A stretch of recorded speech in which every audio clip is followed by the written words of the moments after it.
Christmas Eve, 1986. In Rome, a high mass and prayers for peace by Pope John Paul. In Bethlehem, thousands make the pilgrimage to the birthplace of Jesus Christ. And as Santa makes his rounds to stuff some stockings around the globe, new revelations that some arms merchants may have stuffed their pockets with profits from the Iran arms deal. This is INN, the independent news, with Marvin Scott. Good evening. Morton Dean is off tonight. Peace on earth, goodwill toward men. A message that is missing this Christmas Eve as war rages on the Persian Gulf. Americans remain hostages in Lebanon, and the undercurrent of scandal pervades the holiday spirit in Washington. As President Reagan spends a quiet holiday at the White House and congressional investigators take a breather, new revelations are surfacing about the secret arms sales to Iran. The independent news has learned that Israeli arms merchants may have skimmed more than $4 million from the profits. Middle East correspondent Jay Bushinsky reports that the Israeli government received only $3 million from the arms dealers and turned over to the U.S. government for one arms transaction involving 504 TOW missiles, for which the Iranians paid as much as $7.5 million. Part of the money paid by the Iranians for the American-made arms transferred to them through Israel was turned over to the Israeli Defense Ministry. Its officials did not ask any questions or demand a detailed account of the transactions.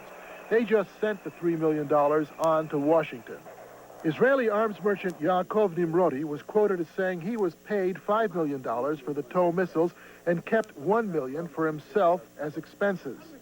Defense Minister Yitzhak Rabin was informed that the Iranians paid $7.5 million, but neither he nor his staff saw fit to demand an explanation for the huge discrepancy. However, opposition member of parliament Yair Tsaban of the socialist Mapam party thinks there's ample reason for an inquiry. I think it's a business for the matter for our state controller to check and to see what had happened with this sum. Israeli officials say they know nothing of any portion of the Iranian payments being earmarked for the Nicaraguan rebels. The Israeli Defense Ministry denies that it maintains a bank account in Switzerland. The big question is, what happened to the rest of the money, whether any of it got to the Contras or all of it was skimmed off by the Israeli dealers. Saban opposed Israel's Iranian connection long before the United States joined it. In February 1984, he called for a parliamentary debate on the subject, but the issue was barred from the Knesset agenda. In his view, it was immoral for Israel to be providing military assistance to the Ayatollah Khomeini's regime. I asked my government, are you aware of the fact that you are sending military equipment to Khomeini, who is training the terrorists from Hezbollah who are active in the southern part of Lebanon and are responsible for killing our sons? This is a vicious circle. Israel's three top leaders, Prime Minister Yitzhak Shamir, Foreign Minister Shimon Peres, and Defense Minister Yitzhak Rabin, have been trying to keep a lid on this side of the Iranian arms scandal. They were the only cabinet members who knew about the shipment of Israeli arms to Iran as early as 1979 and of the transfer of American-made arms starting in 1985. If the financial aspect of the deals was crooked, if inordinate profits were skimmed by private Israeli arms dealers, if some of the Iranian money reached the Contras, Shamir, Peres, and Rabin may be accused here of bad political judgment or inept administration. Therefore, they do not want any questions to be asked about their involvement in the Iranian affair. The discrepancy between the amount of money paid by the Iranians for the arms received through Israel and the money transferred to the United States ranges between $2 and $4.5 million. However, the Israeli government seems to have no intention of making any inquiries into that problem. That job may be left to the American investigators. For the Independent News, this is Jay Bushinsky in Jerusalem. And Bushinsky notes that the Israeli arms dealers are not the only ones who profited from the shipment of TOW missiles to Iran. According to Bushinsky's sources, Saudi arms merchant Adnan Khashoggi got at least $300,000 from the deal. The Washington Post reports that Khashoggi got quite a bit more, at least $2 million for arranging just one of 4 secret arms deals. All along, Khashoggi has vehemently denied making any profits or commissions on the sales. These new revelations raise even more questions about how much of the millions in profits from the arms sales were funneled to the Contra rebels in Nicaragua, and how much ended up in the pockets of the arms dealers. Some of the weapons Iran received in the deal with the White House may be in use tonight, but they don't seem to be helping much. Reports out of Iraq say Iran has launched a major new offensive along the southern part of the war front between the two nations. It is not yet clear if the two-pronged assault is the so-called final offensive Iran has been promising to try and win the 6-year war. In any case, Iraq claims it has wiped out the leading edge of the Iranian forces, but fierce fighting is continuing. Coming up, a report that a memo has been discovered which seems to show the administration plotted to trade arms for hostages and planned a cover-up if it was ever revealed. Independent News brought to you by Extra Strength Bufferin and by Kraft Miracle Whip.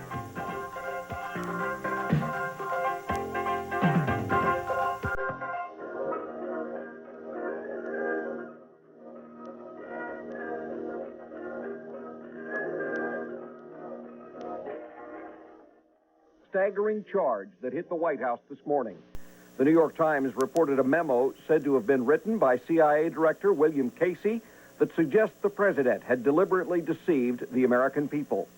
The Times quotes an unidentified high government official who said he saw the memo. Casey is said to have written that the original purpose of the secret arms sales to Iran was to trade weapons for American hostages.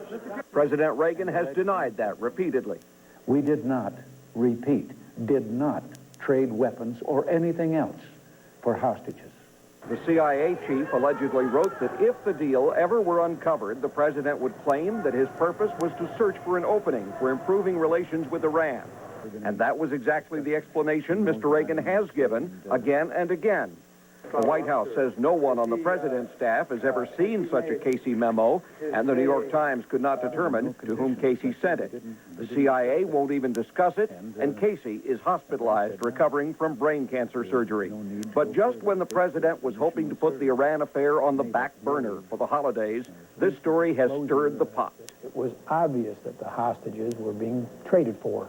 It's clear from a lot of other evidence, but this would be a conscious, purposeful path. This would be a course of action where in advance it was decided that if we're found out, then we'll say that our motive was something else. And that puts a very, very negative cast on this whole thing. The White House denied yet another Iran-related story today. A Miami Herald report that Chief of Staff Donald Regan tried to fire National Security Council aide Oliver North last summer because he resented North's access to the president. The story said the president intervened to save North's job. The White House says none of that is true. The president himself almost is going underground for a couple of weeks. Still, photographers got a look today as he telephoned 5 American servicemen with Christmas greetings, and we'll see him briefly in Los Angeles next Monday when he presents the Voyager round-the-world airplane crew with medals. But there's no other presidential White House schedule till at least January 12th, after his prostate surgery.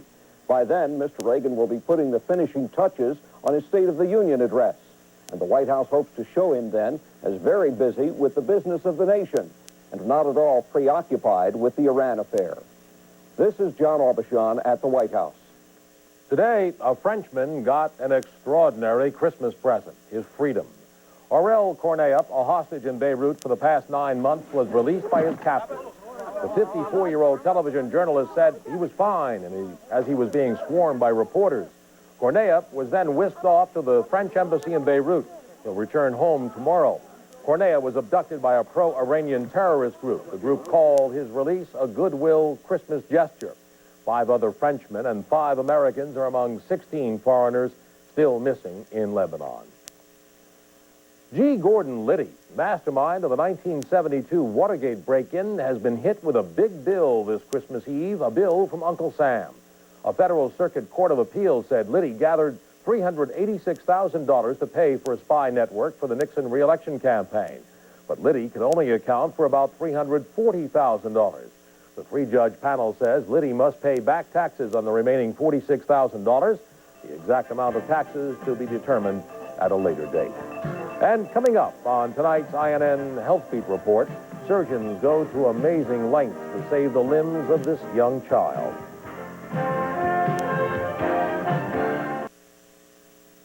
INN's Health Beat is brought to you by Advanced Dristan. Nabisco issued a nationwide recall of all its Baby Ruth candy bars today. The move was made after tests showed salmonella bacteria in several batches of the candy. Health officials say there is no serious health threat from the salmonella-tainted candy. Last week, Nabisco did order a limited recall just as a precautionary measure. Nabisco has received some complaints of people developing stomach illnesses from the salmonella poisoning. However, none of the cases has been definitely linked to tainted Baby Ruth candy bars. An attempted suicide has led to an historic and heroic effort to save a one-year-old child. A team of microsurgeons spent all night performing a unique cross-limb operation, a delicate operation complicated by the boy's age. Alec Roberts has the story. The ordeal of Vladimir Ramos began on subway tracks. Horrified witnesses say his mother grabbed him from a stroller and jumped, just as a train entered a New York City subway station. The 13-month-old boy had his right foot crushed and his left leg severed below the knee. The left leg was also crushed quite extensively in the middle of the calf. As you can imagine, the width was quite wide compared to an infant's leg. So that we were not able to reattach the left foot to the left leg because it would be extremely short. So that the only possibility we had left was to put the left foot on the right leg so that the baby would have hopefully at least 1 foot of his own. This was only the third cross-foot replant ever recorded. Dr. Gregory Latrenta explained how it was done. After placing this pin, we were able to reattach all the blood vessels, the nerves, the tendons, the muscle. After that was performed, we corrected the rotation, because as you can imagine, this rotated with a number of other pins which were placed. So to run through this again, this is the right leg. This is the native part of the right leg. This is the level of the injury at this point, and this is all reattached. Left foot to right leg. Beatrice Ramos, the child's mother, is at Columbia Presbyterian Hospital, where surgeons amputated her left leg below the knee and reconstructed her right foot. Doctors say Vladimir should have sensation and use of his right foot if all goes well. His left leg will be fitted with a prosthesis. Doctors say it will be several months before they know whether the operation has been a success. They give it a 50-50 chance. But little Vladimir does have two things going for him. First of all, his age. The young are a lot more adaptable. And the prayers of thousands of New Yorkers. For the Independent News, I'm Alec Roberts in New York. INN's Health Beat was brought to you by Advanced Dristan.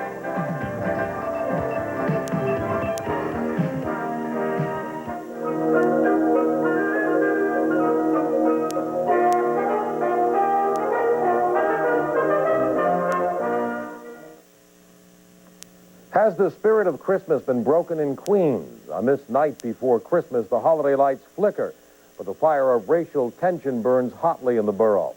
There have been 3 racially motivated incidents in the past 4 days. Saturday, a black man was chased to his death by a gang of angry whites. 3 have been charged with murder. 2 hours later, a white gang beat 2 Hispanic youths. And yesterday, an act of revenge in Jamaica. A black gang pounced on a white teenager, sending him to the hospital.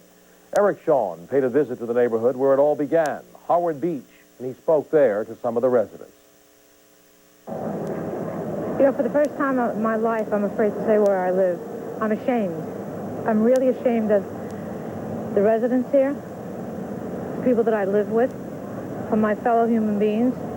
I think the whole meaning of Christmas is destroyed. Her name is Ann. For 21 years, she has lived in Howard Beach. Now, as the houses around her are adorned with ornaments evoking the best of the Christmas spirit, she is afraid the holiday's meaning has been lost with the racial attack. Go down these houses, and you're going to see trees, and you're going to see nativities. You're going to see more money spent on decorations. The whole thing is a farce. It makes me very angry. At St. Helens Roman Catholic Church, these church pews will be filled tonight for Christmas Mass. Father Charles White will remind his parishioners about the teachings of Christ and brotherhood and love. I hope they will leave with a message, and that if there is any type of hatred or prejudice within them, that they will try their best to change. And if they change, then certainly our community will be much better, and we will have a greater appreciation for one another. The death of Michael Griffith has forced Howard Beach residents to confront the ugly undercurrents of hatred, racism, and violence. In this Christmas season, peace on earth, goodwill toward men has been severely tested here. I don't think there's no racial overtones whatsoever. It's just something that kids are bad and they're bad. That's all it is. This is not Howard Beach. This is not all of Howard Beach, and it was quite wrong what happened. There is no lesson to be learned. They're hanging these poor kids. They're not 100% right, not 100% wrong. Tonight, Father White will read from St. Paul. When one member of the body is suffering, the entire body suffers. In Howard Beach, some suffer for the victims, others for the alleged assailants. For the Independent News, I'm Eric Shawn, Howard Beach, Queens. It's the night before Christmas, and all through the sky, not a snowflake is stirring, but it's far from dry. Bob Harris is off with a sled and some deer, no doubt. So here is the forecast with a bit of Christmas cheer. Right now in Central Park, 41 degrees and raining. Humidity at 83%, the barometer at 30.00 and falling. Wind is blowing heavily from the northeast at 16 miles an hour. For the rest of tonight, lots of reindeer and rain. A low temperature about 33. Christmas Day, rain ending by noon, then clearing, high in the 40s. Friday and Saturday, partly sunny, breezy, and chilly, highs 40 to 45 degrees. Jerry Gerard also has the night off, but in sports, the big news comes from Hofstra, where Jet head coach Joe Walton announced today he's going with backup quarterback Pat Ryan in Sunday's playoff game against the Chiefs. The Jets have lost 5 in a row, and starting quarterback Ken O'Brien has been in a terrible slump. Today, he was benched. We need as much lift as we can get, a little excitement getting ready for the playoffs, and I just felt that now was a good time to let Pat go in and see if he could do that for us. I feel bad for Kenny, but, you know, that's what they pay me for. I'm here to play if they want me to, and I'm glad to do the best job I can. During the Jets' 9-game winning streak, Ryan directed the offense for 2 games. Here he is against New England in his first start, a game the Jets won 31-24. In the next week against Denver, the Jets had a 13-0 lead when Ryan injured his ribs. In the 2 games he played, Ryan completed 34 of 55 passes for 342 yards and 2 TDs. O'Brien refused comment on the change. In one other move, the Jets activated Mark Gastineau and cut Ben Rudolph. And the 2 baseball free agent signings today, the Yankees signed outfielder Gary Ward, and the Oakland A's signed Reggie Jackson. Last year with Texas, Ward hit .316 and 5 homers and knocked in 51 runs. Jackson started his career with Oakland back in 1967 and won 3 world championships in the early 70s. We'll be back with more in just a moment. Stay with us.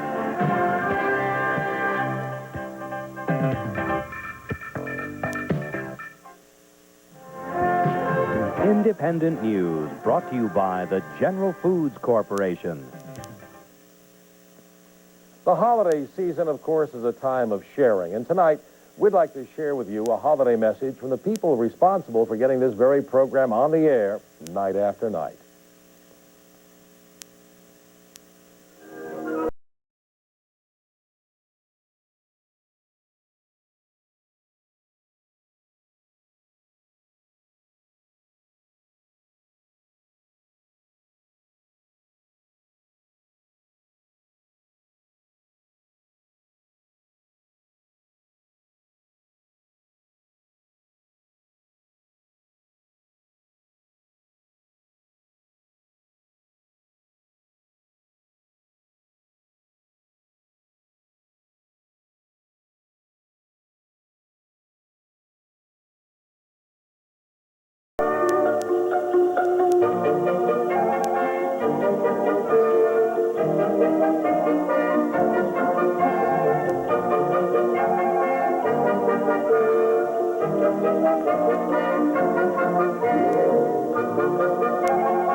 We couldn't do it without them. And that's the independent news for this Christmas Eve. I'm Marvin Scott. Thanks for joining us.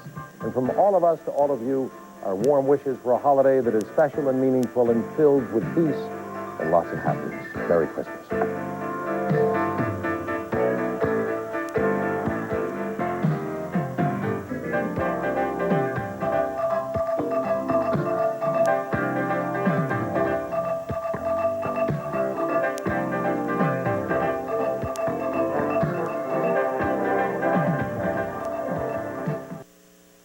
WPIX has news bureaus in New Jersey at 223 Montrose Avenue, Rutherford, and on Long Island at 3000 Hempstead Turnpike, Levittown.